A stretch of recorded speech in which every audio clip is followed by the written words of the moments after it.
My black universe, my black universe. Welcome to my universe. My black universe, my black universe. Let go, let go, let go.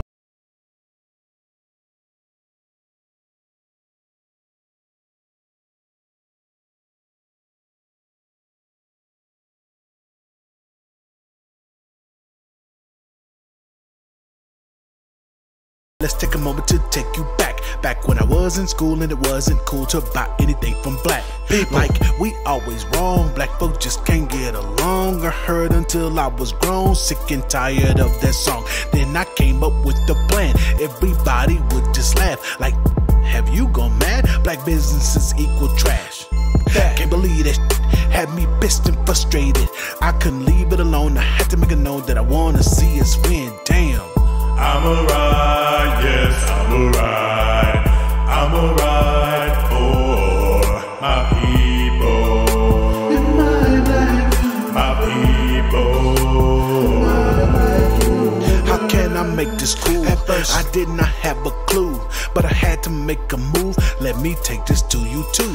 My channel would just pop on my grind and it wouldn't stop. Took more than a couple minutes to get my channel monetized. Goddamn. I was on the road, then it started to go slow. Almost gave up on my mission, but I could not let it go. No, my growth wasn't quick, but I stuck with this shit. Could've made some easy bread, but I just wanna see us win, damn. I'm a ride, yes, I'm a ride. I'm a ride for my people. My people. We're in the here and now. I know that we hurt, let's put in work. My people deserve their crown. Won't settle for less in the final stretch, and we ain't backing down. It's best not to test or your chin get checked. No with you clowns that's quick to twerk in crowds. Make content for my people, cause you make this brother proud. If you love being black, raise your fist, don't put it down. My universe is black, even when they lay me in the ground. I ride for my people, cause now they hold me down, fam. I'm a ride, yes, I'm a ride. I'm a ride for my people. My people. I'm a ride, yes, I'm a ride. I'm a ride for my people. Yes, for my people. I'm a ride, yes, I'm a ride. I'm a ride for my people. Yes, for my people. My universe is black, right here's a bop. I do this for my people and it's never gonna stop. My universe is black, right here's a bop. I grind for my people, we gon' take it to the top. What's going on, family? It's your boy Big Vic. Welcome back to My Black Universe. As you can see, I got a guest with me from your black-owned world, Mikey G. What's going on, brother? What's up, man? How you doing? Oh, man, I'm good, man. It's a beautiful Wednesday afternoon. Well, I can't say it's beautiful. It's overcast, but, you know, we're here. We're here. All right. That's what it's all about, man. Yes, sir. Yes, sir. So I'm still kind of new to this Melon app. I liked it because the features and stuff, but yeah, man, let's get right into it, man. So I have I made a few purchases since we last spoke last month. And you guys make sure you hit that video, check it out. We were on Mikey G's channel, Black on World. Be sure to give his content, you know, check it out. And if you like it, subscribe, you know what I'm saying, and support another creator who is about black owned company. So do that on behalf of your boy. You know what I mean? So I got a few things. One, Garner's Garden. Okay, yeah. The charcoal body wash. We got about 3 bottles because I was getting low on stock. So, you know, we like to stock up when we purchase. Yeah. There's one thing about also this one, and I'm glad I checked on this one. Lakay Designs. Let me see if we can get all of it in the camera. So this is part of an AP set for the bed. It's a bed AP set, and you get this little pillow with the case, and then you get 4 pillowcases, a duvet, fitted sheet, and a flat sheet. So Now, Like, does any of them come in silk? it is not in silk. Not yet. All right, give them time. Give them time. Yeah, we're gonna give them time. But, yeah, that's what I have purchased. Now, there's gonna be some future videos we'll talk about. But I want to see, have you purchased anything? Have you been to any black-owned restaurants? Oh Anything man, like that, of course, man. So I actually found myself a black-owned energy drink. I had Oh, no idea it I've was heard out of there. Go Fuel. I've Go heard of Go Fuel, Fuel. greatest of all Yeah. time. I like it, man. It tastes good. I usually don't do energy drinks, but man, last week my niece kicked my butt. She asked me to help her out with some softball practice. Oh. I was acting like an old man. I was hurting. Oh man, that's how it goes. So I had to get something to get through the day. I'll tell you. And that's what's up. That's what's up. But Now, are they? Because I think I've tried to find them. Are they only like on the East Coast right now? no, they're on the West Coast. They They're ain't on the West Canada. Coast. So you got the. So did you order it online? Oh, I ordered it online. It shipped it to my house. It was a few days actually. It was good timing. Okay. I love businesses like ours that are good on getting it out there and not waiting weeks ahead and stuff. Because I've seen that happen a couple times. You know. Yeah. But what else did I get? Oh, I got my Greenwood account opened up finally. That's what you know. Me and Marcus from Kalamar, we both signed up for that years ago. Right. And we not even in. So you beating us, man. What? Nah, man. Nah, I was like 100,000, and it was weird because they had that thing where if you shared it with enough of your friends, that they would bump you up on the list. Yeah. I didn't share with anybody. And they should have gotten to you by now, man. Because I'm in the boat with you. I signed up like almost 2 years ago. You know what? They might have gotten to it, but I hadn't checked. I have not checked. Yeah, check that email. So you know. Yeah, it's different from it's people thinking that it's a bank. It's not an actual bank. It's a banking service. So that's the big difference on that. But yeah, man, I like it. I'm waiting on it to come in through the mail. I can't wait to try it out, check it out, have some of my money go directly to black colleges and help out with that.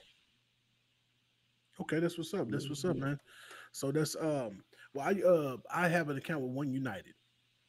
Okay. They're up there in the East Coast. I think they're up there in like the Philly area. They're up there in like Philadelphia and surrounding areas right now. And I wish they had a physical bank down here in Texas, man. Because there's a bank that closed down, but it seemed real funny. So at first it was like this bank's for sale. They had a number on there, and that bank's been for sale for like the last 6-7 years. And nobody's tried to buy it. I'm like, come on now. Man, I'll tell you this: we're sleeping on our banks as a community. You know, I actually have an account. Actually, my main account is with City First Bank. I don't want anyone trying to steal my money at my account. Don't be hacking. But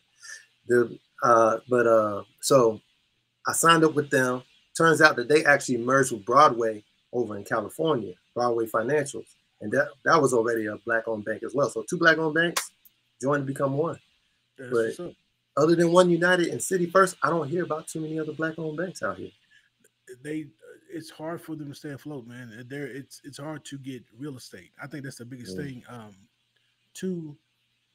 Not to jump the gun, but I did a little bit of research. I did a little bit of R&D, and I went to an area where a congregation I used to go to when I was really young, and I just wanted to see how many church buildings I could find in that area within like 3 square miles, and it's alarming. It's alarming how many churches I got to, and I was like, dang. But coming on to my side of town where I live now, one big church and like 2 or 3 banks. One big church and 2 or 3 banks. That's the dichotomy of that is crazy. Yeah. What you see growing up is like, okay, you understand money moves things. You know, as much as we don't like to, pocket watch and all these things and be kind of taboo about money. Money moves things. You can't purchase nothing without it. So, that's just the long and short of it. Yeah, but I think what are you about to say? Go ahead. I was gonna say what I think would help our banks out immensely to grow is opening up mortgages with a black-owned bank, your car notes with a black-owned bank. You know, a lot of times we go straight to Wells Fargo, and there was actually, I remember a year ago, a hit piece came out about them talking about how they felt like they couldn't find enough black people to employ. Enough qualified black people is what they said. Didn't they have another issue where there was when black folks was trying to refinance their mortgages? They would get denied as well. Mm-hmm. There was like a class action lawsuit against it. Yeah, Wells Fargo. But they still in business, and they still got our accounts. Like we need to start marching with our money. We need to start like taking it out, put it into a black-owned bank. You know? Yeah, yeah. Oh yeah, that speaks volumes. It speaks volumes. But we know we like the convenience, so it has to be an even exchange. You know, where we move our monies here. You guys got to get the physical building. You know, like certain people, they just have to have that physical building. Take their check too. Not everybody's direct deposit. I know it's crazy to hear, but some people, they work on the table. They get cash and they put in the bank like that, whatever. But yeah. You know, it's unfortunate, but it happens. So, yeah, man, that's that. But here's some stuff. Some content coming. Okay. You really can't see it on camera. Let me see if I can adjust this real quick. Let me see. All right, real quick. All right, so I'm on the spotlight. So if you see that blue light behind me, I'm all discombobulated. Yeah, I see that. Ujamaa smart light bulb. Yeah. Dude, I'm glad you told me about that, dude. I really am. So yeah, I'm really feeling this. I actually got a chance to talk with the CEO, and because I was having issues, I was like, man, I'm running into issues, and he was so dope. He's like, hey, hit me up. We'll go through it together because he wants to see it. And sure enough, when he wants to see it, now it's working. I was like, ain't that about nothing? You can't tell me that's not great customer service right there, though. You got the CEO. Yeah, man. It's beautiful doing what we do and being genuine. When people see it, they're like, hey, you know, they'll chop it up with you and say, hey, man, they'll reach back because I'm pretty sure they get a lot of people who try to use them for clout, try to get a discount, right? You know, try to, hey, man, why don't you do this with me? And they don't come to that person with a business mindset or a business aspect. But I like, hey, look, I really do this. I really do this. I'm not fly by night. I'm not here to try to use you. Hey, let me catapult me, and then I'll get my little bit bread. And I'm like, all right, y'all gotta figure that out. Nah, that's not what we do. Yeah, man. Yeah, like when I started this, it's a lot like your story with my dad was like, "You really think it's gonna matter? You really think you're gonna make a difference? They're not paying you." And I'm like, I told him, I said, I can't just come out of nowhere and be like, hey, y'all should be sending me stuff for free and stuff. I got to show that I have value before I can ask for other people to put value into it. Yeah. Yeah, they need to know you're serious. And a lot of entrepreneurs understand that. You gotta show that you're making a difference, that you can do something, that you have a following that actually matters. Yeah, most definitely, man. It's funny dealing with those issues in the beginning, but it's crazy when those, you know, the people like, man, you know, it's gonna work. I think you're wasting time. And when they hit you up out of the blue and they say, hey, you know, like my mom, she there's a brother here in the DFW area. He has children's coloring books, and my mom told me about it. She was like, "Hey, I'm in Walmart. There's a guy. He's selling coloring books. Black dude. Okay, you know, these are his." And so she sent me his information. On side, that's a future video that's gonna come up. I'm gonna check him out and get his information and possibly even do an interview with him. Yeah, man. I would love to. You say he's in the what area? You said he's in DFW. He's in Fort Worth. Okay. Yeah, man. Yeah, we should. I want to start doing that. I would like to see us start bringing on guests onto this thing, man.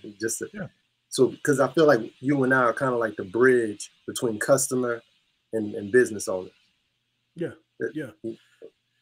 When I was talking to Rob from Ujamaa Lighting, he was saying how he was mentored by what's my guys the laundry detergent.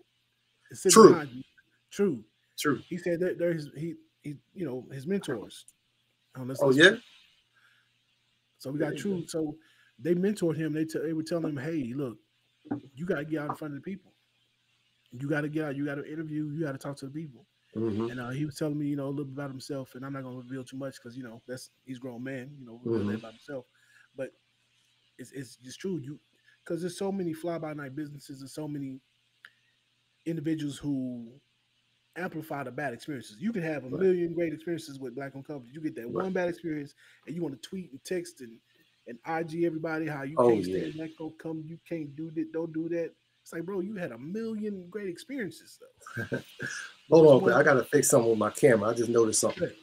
But keep talking. Man. So, what's going on, family? What's going on? I don't know what's going on with the YouTube. Why it's not going to YouTube? I'm gonna upload it to YouTube here in a second. Once we're done, because it didn't do like it was supposed to do. I don't know, family. I don't know what to tell you. But what I can say, I'm back, homie. I think I fixed it. you got it. All right. I think I'll be able to tell when you pull me back up. There we go. All right. My butt had the settings off a little bit. I had to turn. Why I got that thing on my face? Oh, that was on your screen. I thought that was on my screen. That wasn't you, man. That was. What I got on there? Yeah, dude. It helps me make sure my stuff is level and all that. Okay, that's what's up. That's what's up. Yeah. Man. So, all right. Mm-hmm. Let's start getting into the nitty gritty. All right, let's do it. Now, I sent it to you. We got it. So I did a poll. Mm-hmm.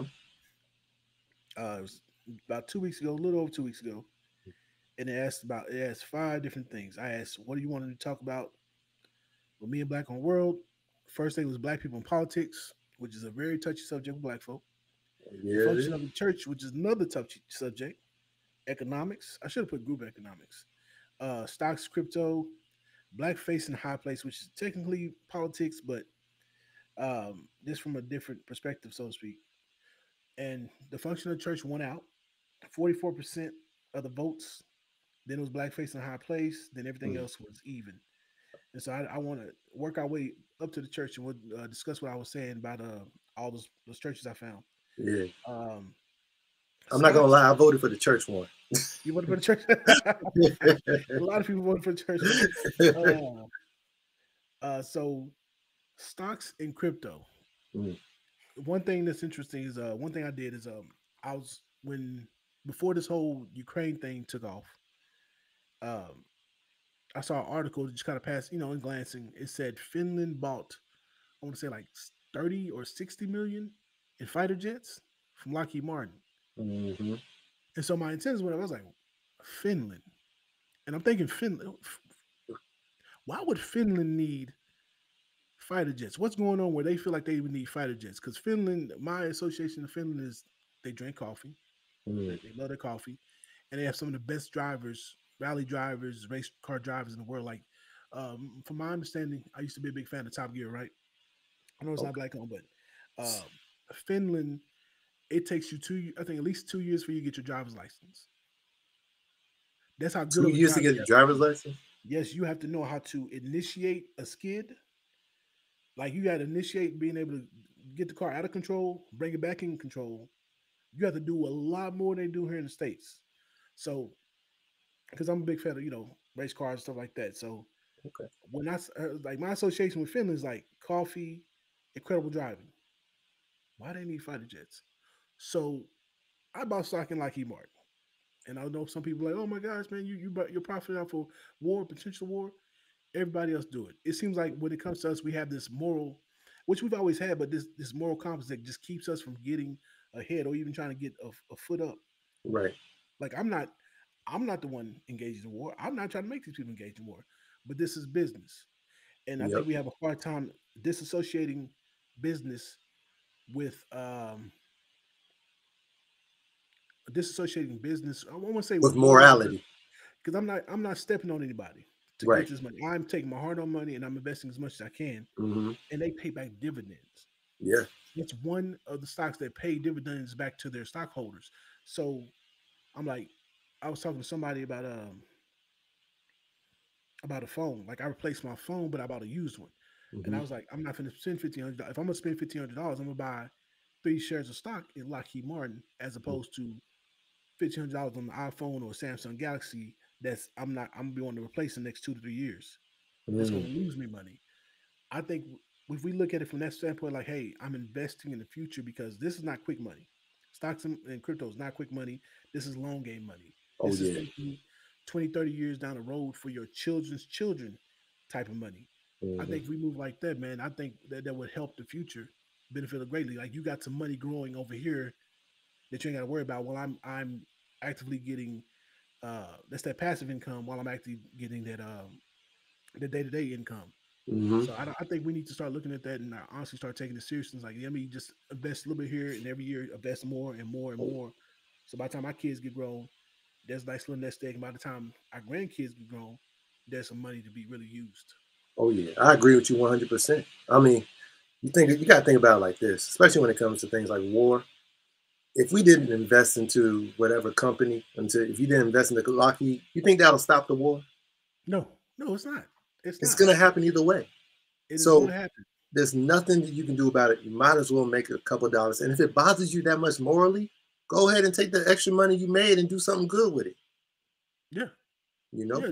Invest in, I don't know, sponsor a kid to go to school, trade school or technical college or something like that. Do something with that. Take the bad and make good out of it. Make something good at it, because the bad's going to happen either way.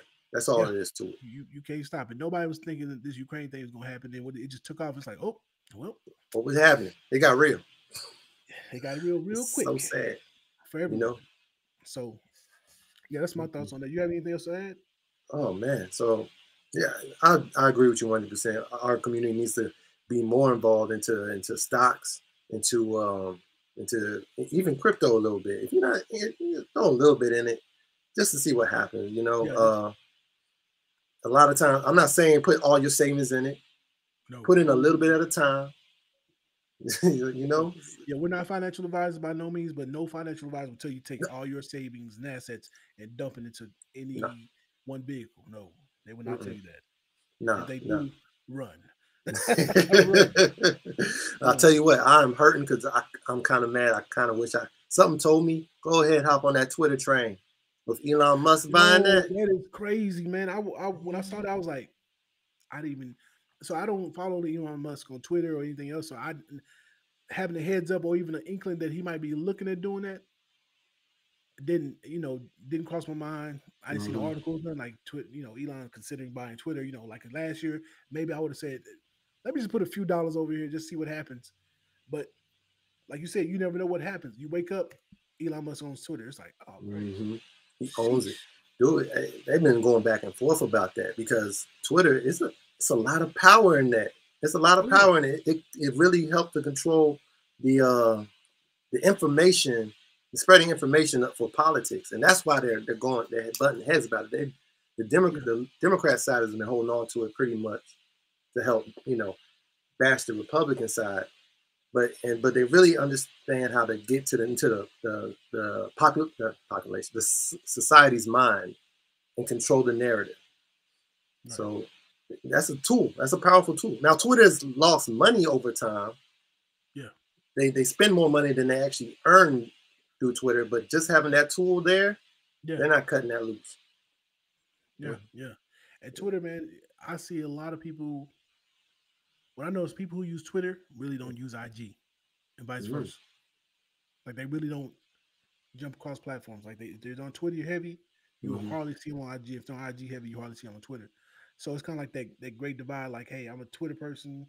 I don't really mess with IG. So I think I won't say always, but for the time being, they'll be all right. Now that Elon owns them, most people probably gonna come to Twitter just see what he has to say. So I heard he spent like $54 billion, I think, or something like that to buy it.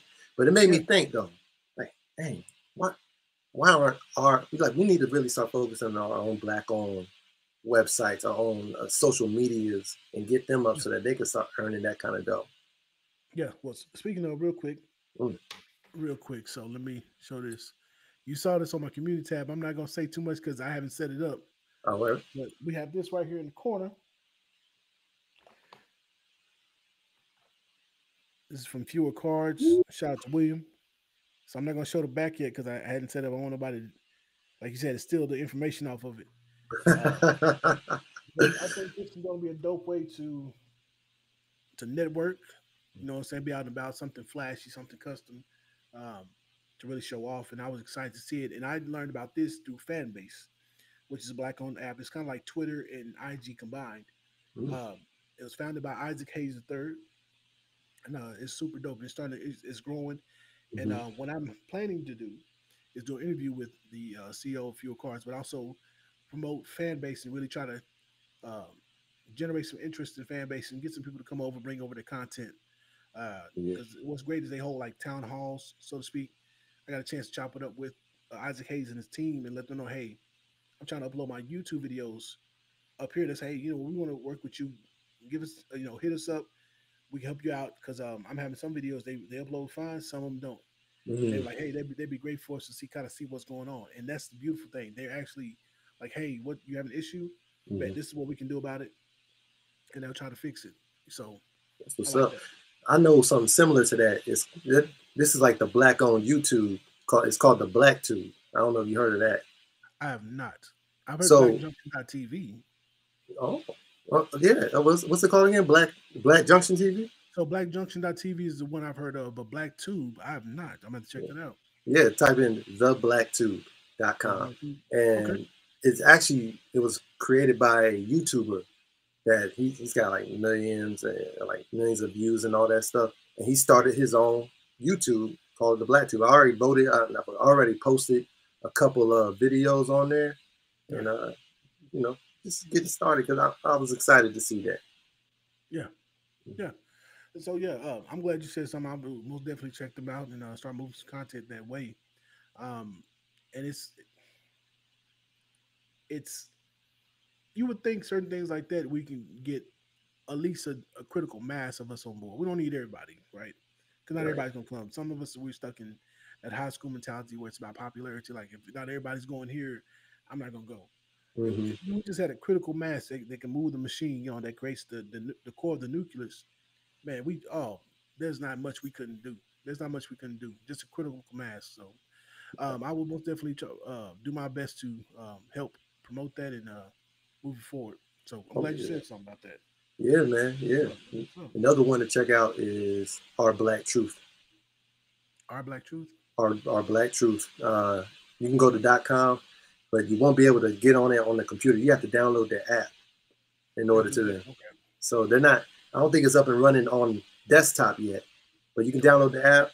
I like it. It's real easy for me to post the videos I have. All I do is put the link from YouTube on there, and it just pops right on up. Black Junction TV has a similar stuff like that. You can upload the video yourself. I don't know if they're at 1080p yet. I haven't been on there in a while, but I know they'll let you, take the YouTube video, like you said, the link for the YouTube video, add it, auto populates, and you just submit it, and people can watch it. So that's dope. That's dope. It is dope. Yeah, Black Junction, I like them too, but they're not ready for long live streams yet. Not yet. Okay. Not yet. I tried to upload one the last one we had on there. Yeah. Wouldn't even go past 1%. It just shut down. Like, nah, this ain't happening. Yeah. It's that having the servers to do that it's That takes money. That's no joke. Yeah, it takes money. It does take money. All Mm-hmm. right. So next thing, economics. Let's say group economics. Okay. Why do we have such distrust when it comes to pooling our money together and doing a major thing? Like I was speaking with Marcus Brooks, and we talking about how Bevel had to get a parent company. He was like, well, where are our venture capitalists, our black billionaires, to pool their resources together to be the parent company, so these companies don't have to sell to a non-black entity. And I'm talking about also local. Like we won't. You hear a few stories of black men and black women pooling their resources together.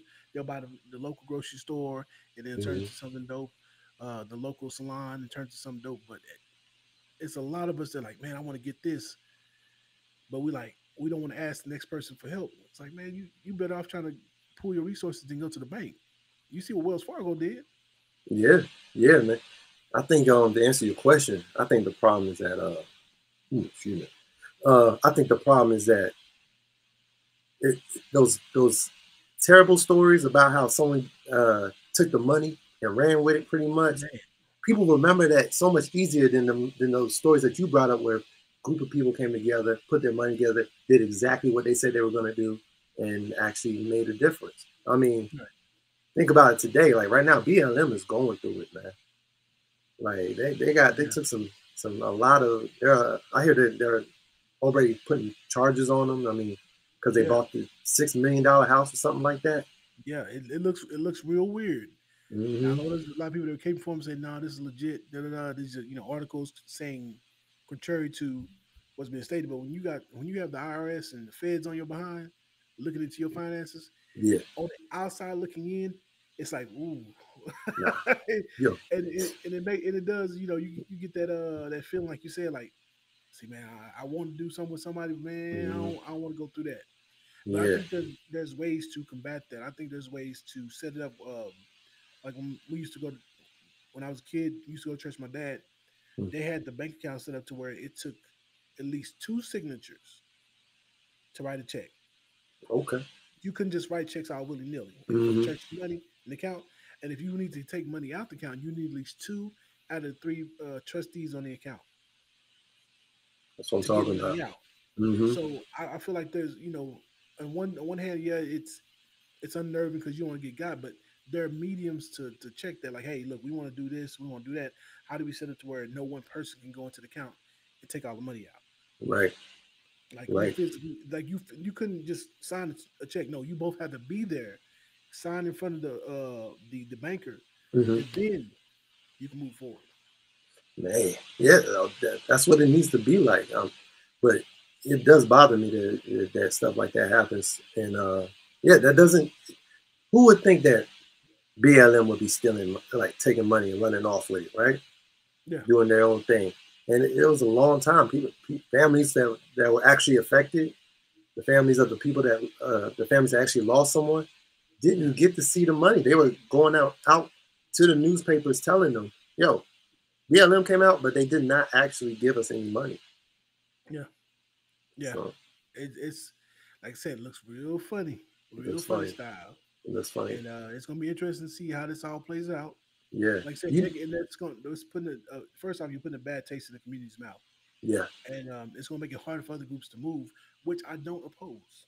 I don't Mm, oppose having more scrutiny with groups coming around saying, "Hey, we're here for the people," mm-hmm. because I feel like we're too open armed. You know what I'm saying? Where we like accept everybody. Yeah, come on in, come on in, come in. Yeah. But you letting in the ops, Yeah. people who look like you, but they have a different agenda.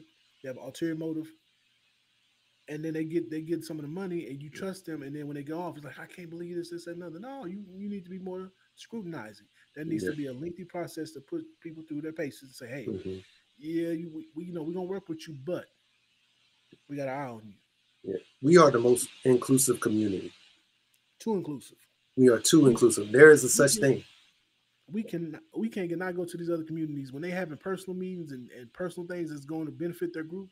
They, if you are not Latino, if you're not Asian, you're Yeah. not Jewish, you're not white, you're not getting in that community. I don't care who you married to, Yeah. how long you're married to them, how good of friends you are. When they are discussing business for their group, all outsiders stay outside. Yeah.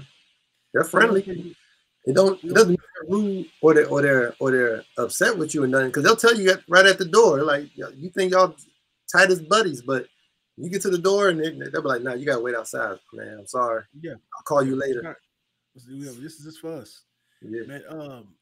One brother he did a TikTok and he was talking about how he said quit inviting people to the cookout, invite them to your cookout because most of you can't even get into the cookout, and he Mm-hmm. made sense. And we always want man, people do this the simplest of things, which makes us look like uh like clowns. Yeah. Somebody do a dance in rhythm, and we're like, oh man, you gotta come to the cookout. No, no, you Nah. ain't come. That's our worth. Mm-hmm. That's our worth. No, bro, no, you. That's not nothing fancy. You know what I'm saying? You do a dance or you know a song or you can sing, Mm-hmm. and it's like, yo, we have to have more value for ourselves. Say, no, this I don't care how good you are and what you do. This is I, family business. mm-hmm. Stay outside. I would argue that we've made it harder for some of our own people to get into some things than we would for other groups. Yeah, You know, yeah, like people actually really accept like celebrities just because they're stars, but they're not actually African American or black. Uh, People consider Cardi B to be part of our culture or something like that. She's not and black. and she said a lot of grimy stuff about sisters when she was coming up. Mm, But it's that code switch. yeah. Like it's people are black when it's convenient. Mm, Even people with darker skin, they're black when it's convenient. Something happens to them that's really messed up with the police. Oh, they black, they black, they black. But then when they up and they making moves, they're other. mm-hmm. Like, yeah, I'm above y'all. And we, like you said, we need to show up our we need to shore up our ends and circle our wagons and say, hey, look, we are going to be taken seriously. And I don't think it's a matter of just being mean or being spiteful. It's like, no, we're going to be taken seriously. It's just a matter of respect for ourselves. We have been from the 60s on up. What has that gotten us? Besides last place, everybody else, we come in, we put them on our shoulders, we elevate them. Yep. And we're looking for them to lift us up. They look at us like, deuces. Dang, bro, it's crazy. Yeah. How'd you get down there and then walk off? Man, yeah. You heard about the black man that got killed by a white Instagram model girlfriend? OnlyFans chick? Yeah, OnlyFans. Yeah. Dude, people were talking about, oh, black men need to be standing up and doing this. That dude was straight up African, though. That's the thing. But what? And he was saying a lot of grimy stuff over the years. It was a lot of black women ghetto this, black people ghetto that, black people like he was other. Yeah. And it's like, it's hard for, and I don't want anybody to get me wrong. Is it tragic what happened to him? Do I wish anybody know? But it's hard for people to put the cape on for when you are defecating on them at every chance you get. Like you're something different. Like, hey, I'm above you guys. And then when something happens, you're like, hey, you guys, where's the outcry? It's like, yo, you can't spit in my face and then expect me to help you up. Right. At the muck and the mire. I'm not going to do that. What I don't like is how our women were trying to use him as an example as of how black American men are skeptical of black women. They try to say, oh, look at his Facebook. Oh, I don't like he said that. All black men are like this. All African American men are saying stuff like this. No, that's lies. There's lies. There's so many black men from TikTok to Facebook to IG. Some I interact with, some I don't interact with, that'll go hard for black women. Go hard for black women. And we be one of the first ones to say something. Like, hey, you know, like when that sister, I think it was last year, when she was, I think she's going to a liquor store, or she was going to the corner store or something like that. And I think it was in New York.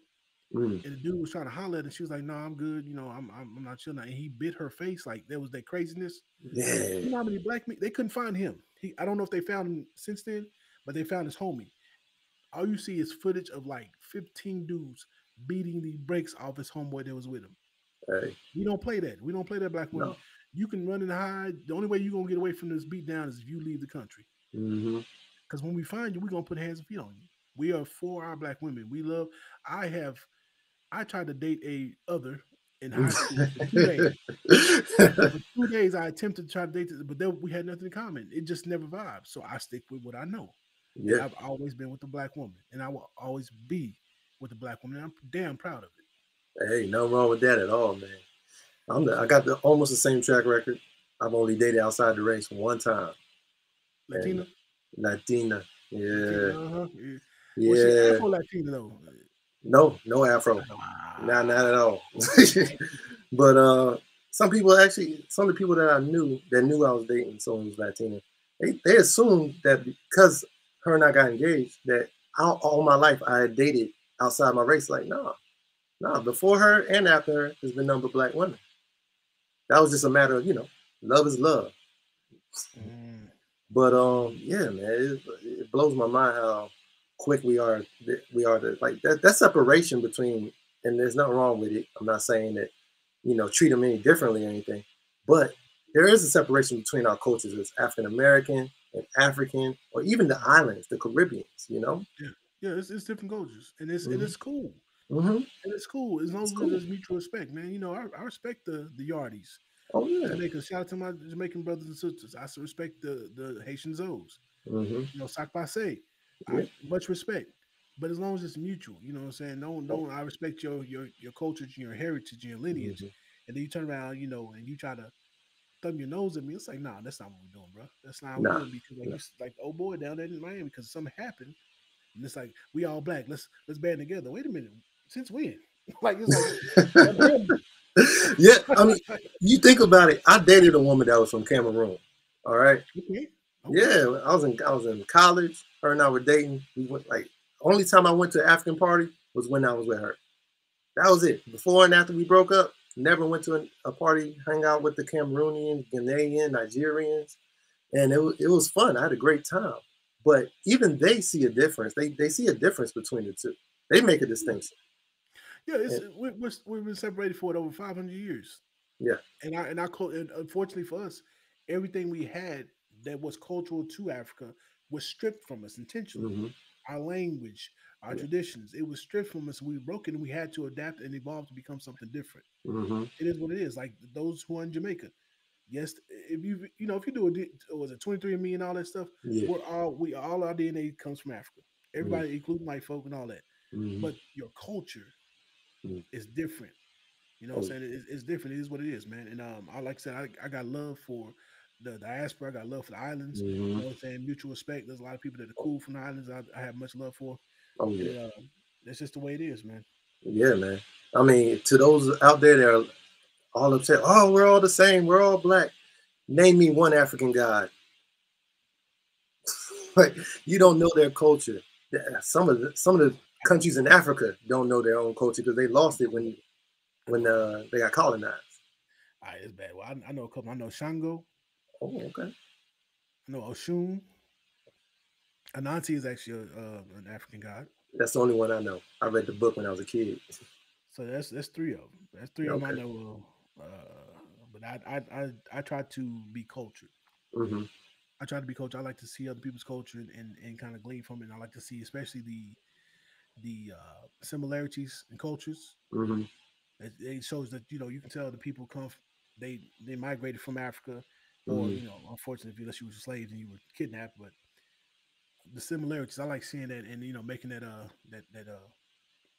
comparison. Oh, so yeah. I feel that. Yeah. All right, so next we're gonna combine these two. So it's black people in politics and then blackface in the high place. Okay. Let's get into it. So I got something controversial to say. Ooh. I'll tell you what, man. I'm not a fan of the blackface in high place thing right now, because I feel like right now in our situation, it's more of just an idea of symbolism. They just want to get that face there so that you feel like you're doing something. But in actuality, not a damn thing's changing. Dr. Claude Edison, shout out to our master teacher, said this is the illusion of inclusion. Oh, we got somebody in there that looks like us, but are they for us? I'm about to say it. Judge Ketanji Brown. It's a hard pill to swallow. Some people gonna be like, "You attacking a black woman?" No. I'm not attacking. I'm just gonna state the facts. For those who don't think I'm qualified, well, I'm gonna say what I'm gonna tell you to Google former federal judge U.W. Clemens, his letter to Joe Biden about Ketanji Brown Jackson and how he said, "I would not recommend her." Now, this is a former 17 years in the game. That's his tenure. Said, I wouldn't recommend her. And if you look it up, there was a situation in California, I believe, where I think about 5,000 black people were suing Lockheed Martin. There's a white dude who would come to work just about pretty much every day, harassing black folk, talking about, I come here and shoot this place up, all kind of craziness, using epithets, never terminated. And he finally decided to make good on his word. And I think he did kill some people. I had to pull I don't have the article ready. I think he did kill some people, and they had a lawsuit against Lockheed Martin. It became Lockheed Martin decided to settle out of court. All Judge Brown had to do was sign off on it. It was good to go. She intentionally waited 54 days, which is 9 days past the cutoff date to give her memorandum. So not only did they not get the settlement, they could not appeal to try to get it again. Wow. So it's not, I would love to see black women, black women, black men put in those positions, but look at her track record. Right. That's what you gotta look at. If she's a judge and she was a local judge and she did that to 5,000 black folk, now that she is a Supreme Court judge, what can she do to the millions of black folk in the United States? Like how, what policies will they implement, and they'll put it through her, so people are like, well, we can't, it's not a racist policy. Judge Brown signed off on this. And that's what we have to look at. We have to go past our emotions and our feelings of, oh, we got somebody, it feels good to have somebody, in this high place. That's cool. Like, I think it needs to be reasonable. I just got my eyes checked again. because the last place I was at, something about the context didn't work. Mm. We got my eyes checked early this week. It was a black woman who was my OD. Black doctor, young sister, Mm-hmm. beautiful sister, very professional, carried herself well. And I had to tell, I said, I am proud to see this. Mm. This does my heart good. I said, because she's an OD, I can go to my daughter and say, sweetie, have you ever considered, being an eye doctor? I think something like that's reasonable. But just saying, oh, look, they up here at the highest of heights, but they have a track record of hurting the people that look like them. That's Right. sick. I think it's a mental illness we have to address in our community. Oh yeah, we do. You got to look at their policies. What did they pass? Another issue with Brown that I heard was that she was real light on sentencing pedos. Yes, sir. I've heard of that. And she was going easy on them. Let me tell you, especially in the black community, that is that's a problem. That is, back in the day, you always heard them story about so and so did something to the daughter of somebody, and they got away with it. Part of it, I blame on the family because they always want to throw it, make it hush hush. Yeah, that's part of it. Also, when it comes to the church, deifying the reverend and the deacons and the first lady and all them. But I come from a stock, my family, my dad and my uncles, they were the mindset, if you was messing with little kids, they were going to catch you slipping. Go miss it. They're going to handle it. I'm not going to say what happened. I know it's been over 30, 40 years, but they were going to handle it. That's not what we do. You don't mess with the children. No. For no reason. Leave the children alone. And I think we need to get back to that where we stay quiet and we handle business as need to. I know I'm not going to advocate for violence, but I'm just saying have a conversation. Take a fishing trip. That's what I like to call it. Have a conversation. You know what I'm saying? Just a small conversation. But no, yeah, I agree with you, man. It's I feel like that's people don't want to talk about it, but reason black women are the highest rate of being assaulted before they turn 18. Yeah. And part of the reason for that is because fathers aren't in the home to protect. That is a huge part. That is a huge part. They've done a study where they looked at, they talked to all these people who assaulted people, and they asked them, why'd you choose this family? Why'd you choose this house? And they 9 times out of 10, most of them said because there was no father in the home. They knew that Go ahead. I'm sorry.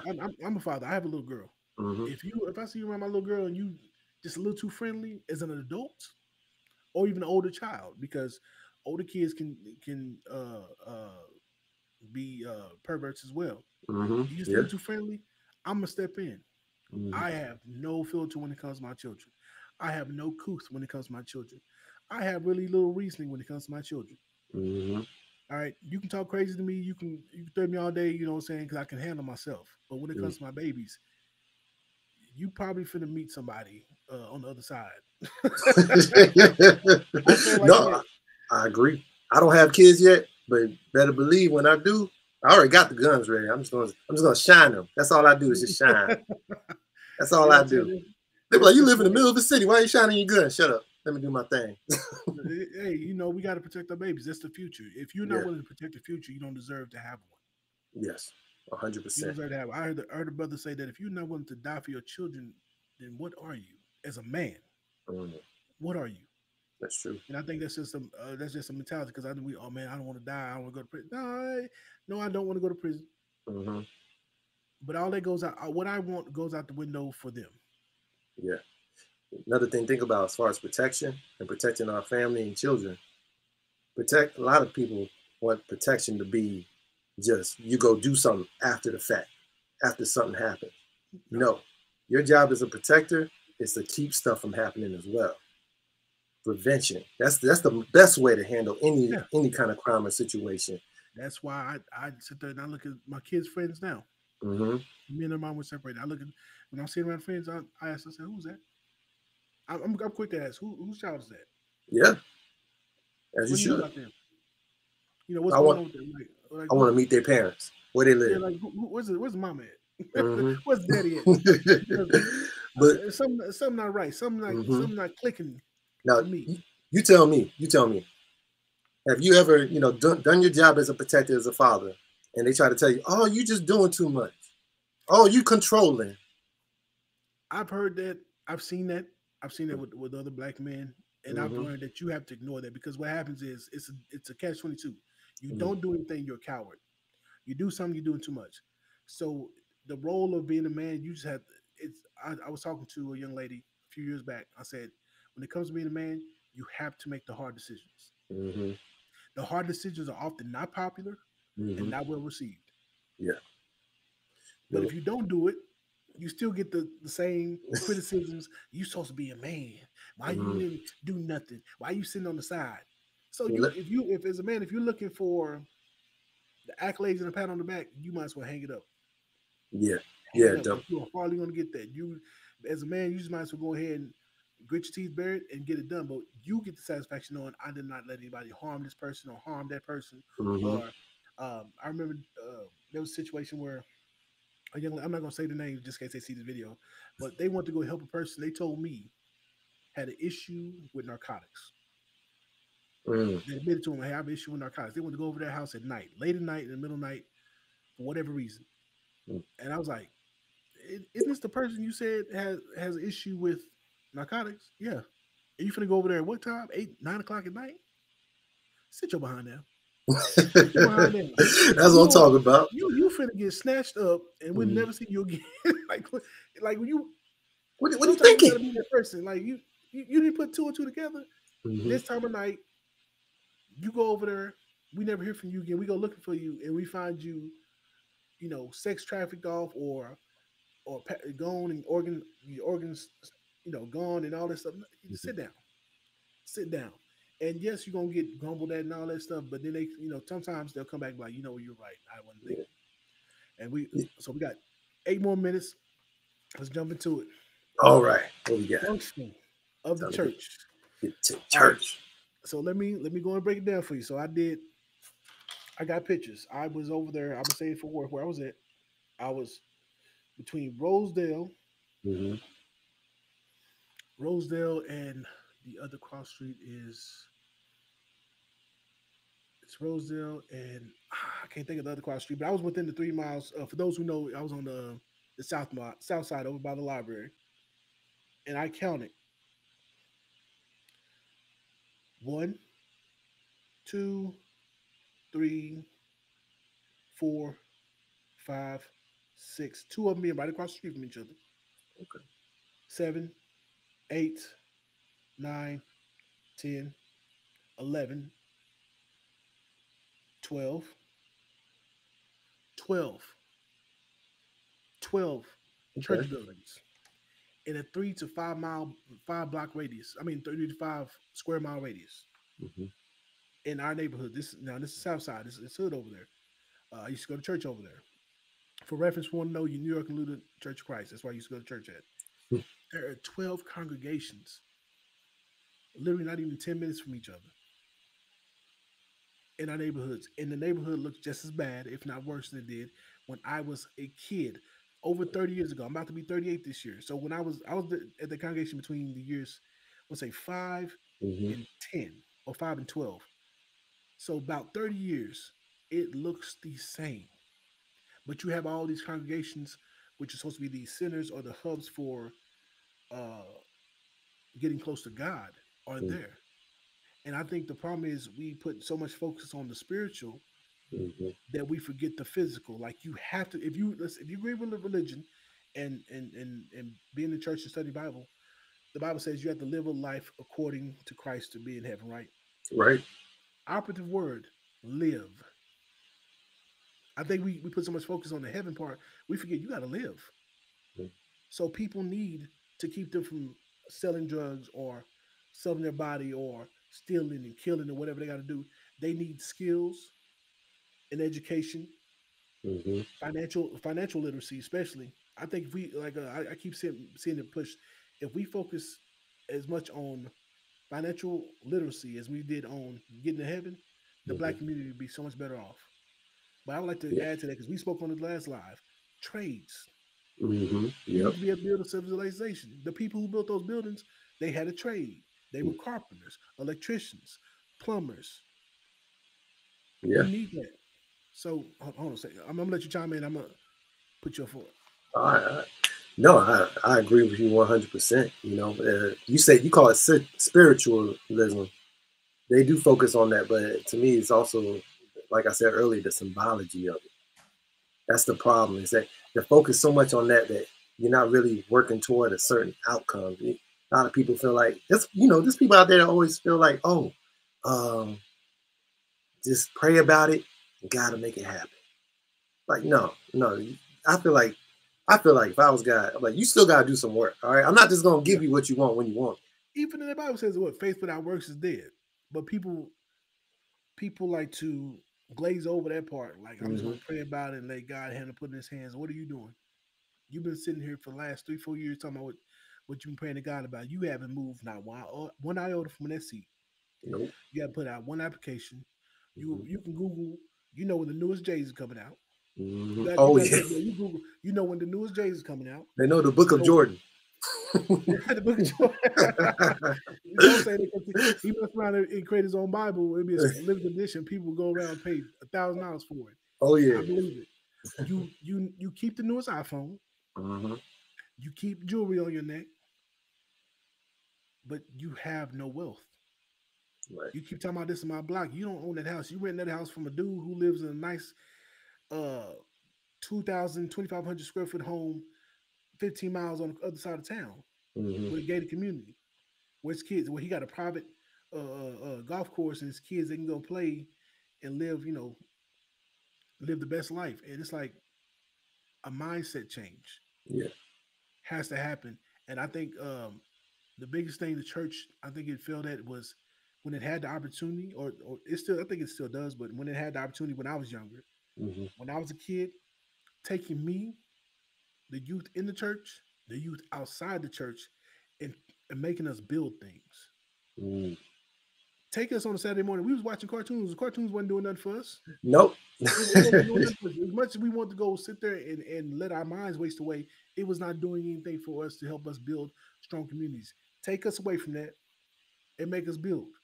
Yes, at first we're gonna grumble, oh, yeah, yeah," but when what I've noticed, even my children, my sons, when they start doing and building, Mm-hmm. all that grumbling goes away because it's their mind is being engaged and they're learning something, and then they create something they can be proud of. Now you can take these young men and say, okay, well, this one seems to be mechanically inclined. Let's teach him how to work on cars.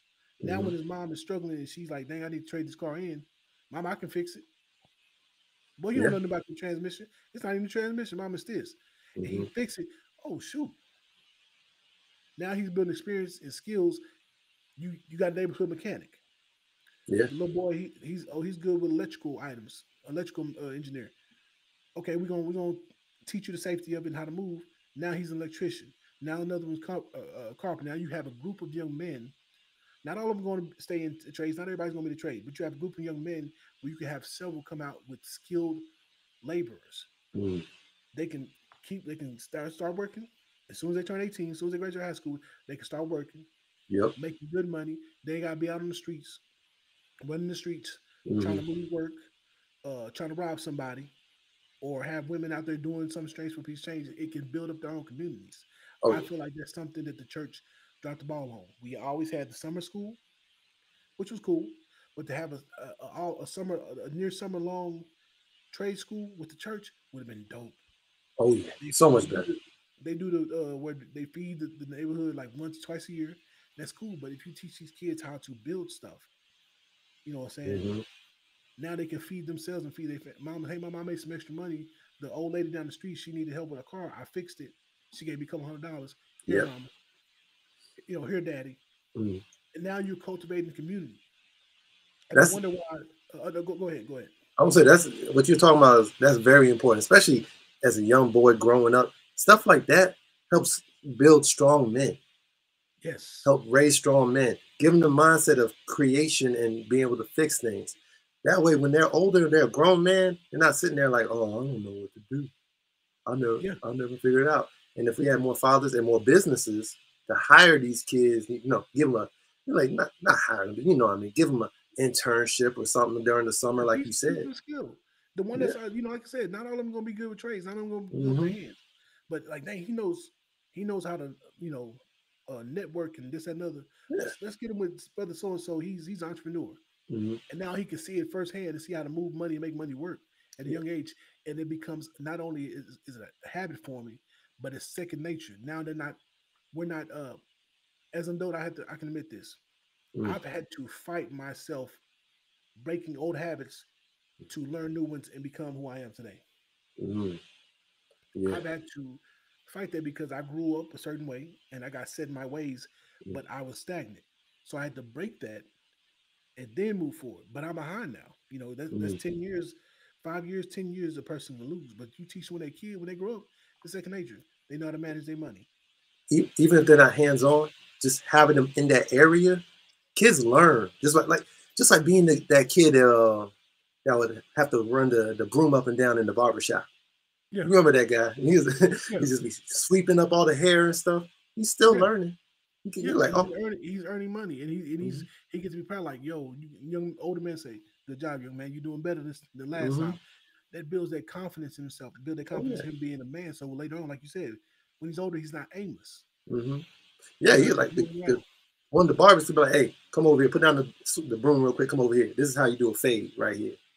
This is how Yeah, you get this. He's learning as he goes, you're cultivating the next generation for the community, and because and the he's so community now young. is building on itself. Yeah. As far as what back to the church, right, and the role that it played within the community, a bigger role that it had back in the day, I feel like, was that they were kind of like the court hall for the black Right. community. Everyone could come together, and that's what we're trying to do with business. Whereas we can put our money into the businesses, and the businesses can help with the community. Now, like back in the day, that was the church. Everyone passed around the tithes plate and everything, and then they collected everyone's money from the community. And then Yeah. when something happened and someone needed help, hey, the church is going to donate this to sister so and so because she's going through Yeah. something right now. Yeah. I remember that. I remember that because my dad, he was part of the financial committee. Hmm Hey, so and so, she needs help with a bill. She was an older woman, need help with a light bill. Church pay that, take care of it. hmm You That's know, how the it was, well, we saw. no. I'm saying it was like that. I remember those things. You brought up some old memories. Like there was a lot of folks. Sometimes in my family was the people who been helped. Hmm Because my dad he had got hurt. Not to harp on, like boy was me, but he had got hurt and he couldn't work when at the time. So you reach out to the church and they would help. Yeah, and the problem I feel like what's changed is that the church has become more political, but it also became more of a business. And Yeah, the I think it's always been. There's a letter from Dr. Martin Luther King. He wrote a letter from the Birmingham jail, mm, and he was stating like back in the day when he was out there, doing peaceful protests, how the youth then in the mid to late '50s, how the youth then were stating, they weren't seeing value in the church then. mm, They felt like the church was. I think that's he was saying, hey, like the way we're going, the church is going to be not, almost mm, non-existent. right, Fast forward 50 something, 60 something years later, he's right. He yeah, warned us, hey, look, we not moving like we need to. The youth now is getting restless and saying, hey, the church, I don't see the value in church. mm, And now if you look now, a lot of congregations they just have the older members who are, still around. They 70s, 80s, and 90s. But most of the kids they only come on what Easter, Mother's Day, and Christmas. hmm Other than that, you don't see them because they don't see the value in it. no, man. I'm not gonna lie. Growing up, I lost value in the church. Not so much in my religion. I believe in God, always will, always have. But I learned that it wasn't that the religion was flawed; it was the messenger. And a lot of Mm. people don't think about it like that. They think because the church is messed up, that means the religion is messed up. No, it just means that the person that's giving you the religion is messed up. So I'm a big advocate on reading the Bible yourself and coming up with your own ideas about it because church does leave out, I feel like, that fire and brimstone, that wrath part, Right. because that does not make people want to throw money into the plate. You make people feel good, they'll give you all the money you want. But you have to Well, tell them, hey, you live in a lifestyle that God don't like, and you might end up spending your eternity in the lake of fire. And then they're like, well, I'm not going to give them no dollar for that. Mm-mm. well, at that point, that's when going to church is like a drug. It makes you feel good. You want to get that high, which Mm-hmm. is if you want to live by the scriptures, what the Bible says, that's completely the wrong reason. Mm-hmm. Um, I got tired of seeing church feel like high school. Everybody was in the clique. There was always some gossiping. This person stopped going to this church because this person was sleeping with somebody's. It felt like it was a big soap opera going to church. And it was like, what? And then I started meeting people who were supposed to be religious and close to God and ministers and all of a sudden, and they would seem like they were worse than the dude on the street. Yeah. Like if I had to trust somebody with my life, I would trust the dude on the street before I trust the minister because of the two-faced energy and the backbiting and talking crazy. It's like, yo, I'm turned off on it. Yeah. And a lot of people who are my peers, they're turned off on it as well. There's a few ministers and stuff I still respect and I still have a lot of love for, but there's some people I'm like, you just too fake. I can't be around you because you're too fake. Yeah, yeah. I remember growing up, I was at, let me tell a story real quick. Go and close this out. Oh, all right. But I was gonna say, so there was this pastor had the biggest smile. Oh my gosh, he was a great pastor, all that good stuff. Ended up getting involved with his secretary, and how everyone found out was because he decided to burn her house down after she said, "I am ending this affair." Yo, wait.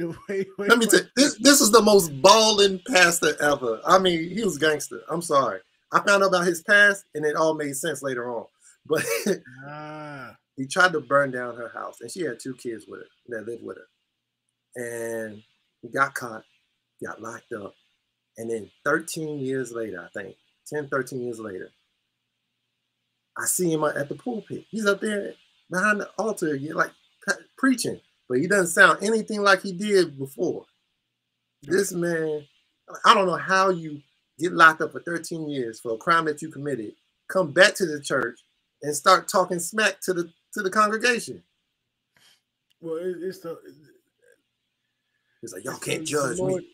Y'all can't judge me. The Lord forgave me, and this and another. And it's not a good look. I'm not gonna lie, it's not a good look. That's crazy. Yeah, burn her down. Not to burn her house down. But what I learned from that was that even though this guy seemed perfect, had a perfect smile, everybody loved him. I was around him for probably 5-7 years before he did what he did. It made me realize that he's just a human being. Yeah, that's all it is. And humans are corruptible. Does that mean your religion is corrupted? No. It just means that the person telling you it is. So, like I said, that's why I'm an advocate of building that relationship with God with yourself. Because if you're building on top of a man or a church, which is just brick, then it might be a real fragile faith. Yeah. Mm-hmm. I think we too often we try to deify humans and make them Jesus. But the fact of Jesus, like, oh, my minister, my pastor, so this, deacon such, so that, first lady is so this. We try to deify them, and so when they do show that they're human, it's like I can't believe, you're the one deified them, right? When they wake up and they eat food, eventually process through the body, they gotta go to the restroom just like everybody else. Yeah, they're no different. They're no different, man. But brother, I appreciate you for coming on, man. This was a fun discussion to have. Well, thanks for having me, man. Tell the people all your social medias and where to subscribe to. Check out. Yeah. So Black Owned World on YouTube, Instagram, Facebook, and definitely check them out. I do reviews of products on Black owned businesses, just like my man here, My Black Universe, and I also do interviews with real business owners. Check them out. Like, subscribe, and You got any videos coming up? So I got to work on a few. Like I said, we're going to get that live going with fuel cards. There's a couple videos I need to put out. One showing appreciation to a local Black-owned business. One for a local Black-owned business that shut down. It's crazy. I didn't even know they shut down. So I went by there and tried to. It's not a restaurant, but it was a bakery. And I learned by pulling up there and they was permanently closed. I was like, sheesh. So I do have some more content coming, guys. Make sure you stay tuned to the channel. Also, check my community tab. I like to share a lot of content from other content creators, Black content creators particularly. you know, those who review reviews of products, those who do like the mukbangs, those who have families, just a wide range of content to see what you like and peep what you peep and get what you get. Yeah. Real All quick, right. where'd Yes, you get sir. your fedora from, man? That thing look clean, man. Lavish Blanc, brother. Lavish Now, Blanc. Yep, all black on right. for sure. All For right, all sure. right. Got mine from Southern Gents. Southern Gents. Oh, that's when you talking about they had the red on the inside? Yeah, Southern Gents and the what else? I got it to the side now. But Southern Gents, I got the vest from Southern Gents as well. This shirt is Dianu. Yeah, okay. Okay. Dianu, yes, sir, yes, sir. Most definitely. All right, family. We thank you guys for joining us for this episode of we don't even have a name yet. You know what you guys do? In the comments below, Black on World, My Black Universe, help us come up with like a name for this live segment that we're gonna do. Like I said, once a month. Towards the end of the month, we'll do it on each other's channels. We'll alternate.